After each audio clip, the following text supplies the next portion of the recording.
papasok na po ako. Oh, anak, kumain ka na ba? Okay lang po ma, busog pa naman po ako. Anak, yung baka mo nandiyan sa lamesa ya. Pasensya ka na, yan lang yung nakayanan ko eh.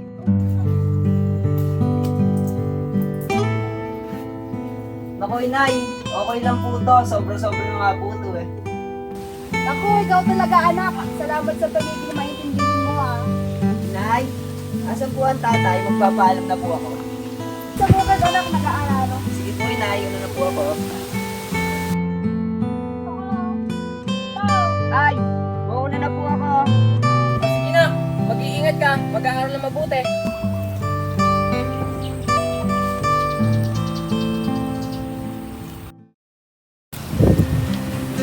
Hello po, good morning. Napakabait talaga ng bata na yun, ano? Napakabait talaga ng bata na yun, ano? Oo nga, parang wala siyang problema. May gulay bang pang sinigang? Meron. Magkano? 200. Wow! Eh, matatas ako yung mga binili. Dahil siguro sa inflation rate. Inflation rate? Ano nga ba ang inflation rate? Pag-usapan natin. Ang inflation rate ay ang pagtaas ng presyo ng mga kalakal at serbisyo sa loob ng isang tiyak na panahon. Ito ay sinusukat gamit ang Consumer Price Index o CPI. Maaaring mag-iba ang inflation rate depende sa demand, supply at gastos sa produksyon. Maaari itong makaapekto sa ekonomiya sa pamamagitan ng pagbabago ng paggastos ng mga mamimili, paglago ng ekonomiya at mga rate ng interes. Ang inflation rate ay maaaring kontrolado ng mga bangko sentral sa pamamagitan ng pagtatakda ng mga rate ng interes at iba pang patakaran sa pananalapi. Uy, ano, matala na ka mag-review na kayo? Dapat na kayo na sa. Hindi pa nga eh. Any nga reviewer? Kung sa akin, si Ongko, no, yung valedictorian natin. Diyan kayo humingi na reviewer. Siya, sige, lunch muna ako Bye, Beng. Valedictorian daw? Paslo pang valedictorian. Lunch na nga pala. Saan tayo kakain? Tara, Andrew Wings. Gutom na ako eh. Saan game ka lang? Jake? Tara? Kayo na lang muna. Busog pa naman ako. Bibila ako dito ah. Sure ka? Sure ka? Una muna kami. Sige, bye.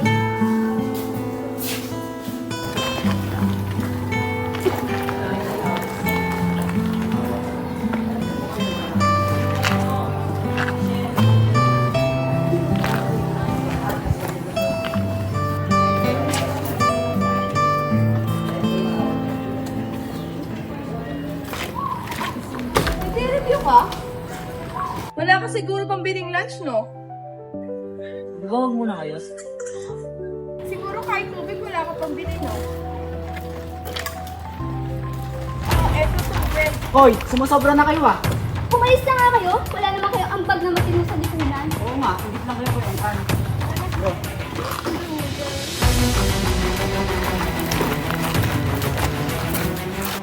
bro, okay ka lang? Okay lang ako. Kanina ako sa pag-ulan. Ha? Anong sanay? Hindi ka dapat pumapayag na ginaganon ka. Ilang araw ka ng ganyan. Oo nga, hindi ka naman dati ganyan ah. Hindi ko na alam. Tagal ko na nagpuntis sa problema na ito. Kailan ba ito matatapos? Okay lang yan bro, nandito naman kami dalawa. Oo, andito lang kami palagi. Uy, anong ginagawa niyo dyan? May quiz pa tayo kay Chef Presto ya. Oo nga, tara na. Tara.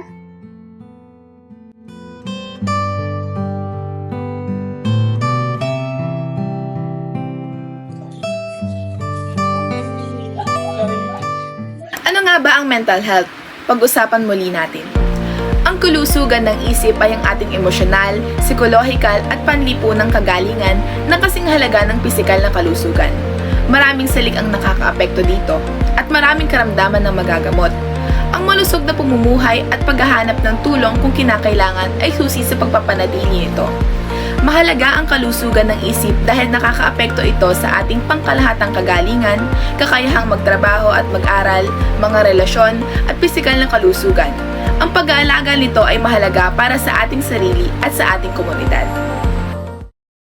Lalo bang maghihirap ang mga mahihirap dahil sa climate change? Dahil sa pagbabago ng klima, 1,000,000 hektarya ng grassland ang posibleng maapektuhan.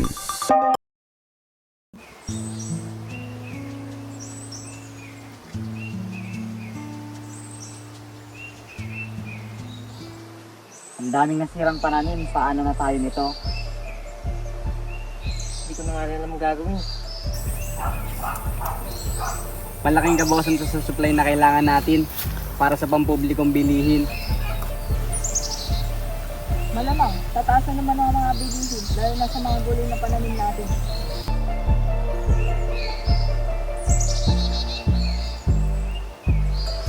Ano nga ba ang climate change? Pag-usapan ulit natin. Ang pagbabago ng klima ay ang pagmatagalang pag-init ng mundo dahil sa pagtaas ng greenhouse gases mula sa mga gawain ng tao. Ang pagbabago ng klima ay nagdudulot ng hindi regular na panahon, matinding bagyo, tagtuyot, pagbaha, pagtaas ng temperatura at pagkalat ng peste at sakit na nakakasama sa anin at kita ng mga magsasaka. Natutuwa sila mama nito. Nay, andito na po ako. Oo, anak, ganito ka na pala. May sorpresa po ako para sa inyo. Ako po yung hayo sa exam.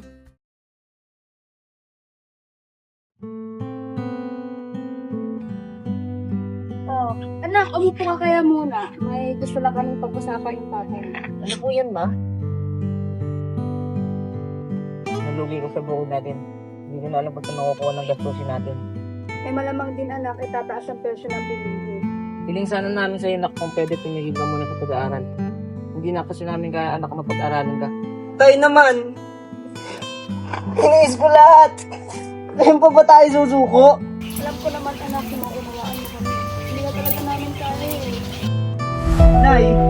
Tay! Anak! Anak, bumalik ka dito!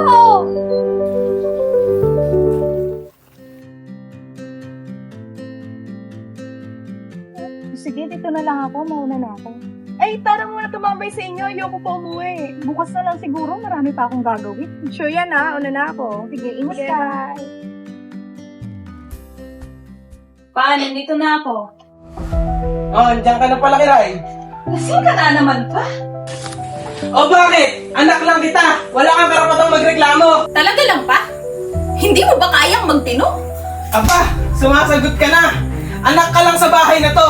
Wala kang karapatang magreklamo. Mula nung iwan ako ng nanay mo, wala na! Wala! Wala na nga! Wala na! Hindi mo ba matatanggap? Iniwan tayo ni Mama kasi kaganyan ka! Hindi niya na tayo babalikan! Ako na lang yun nandito!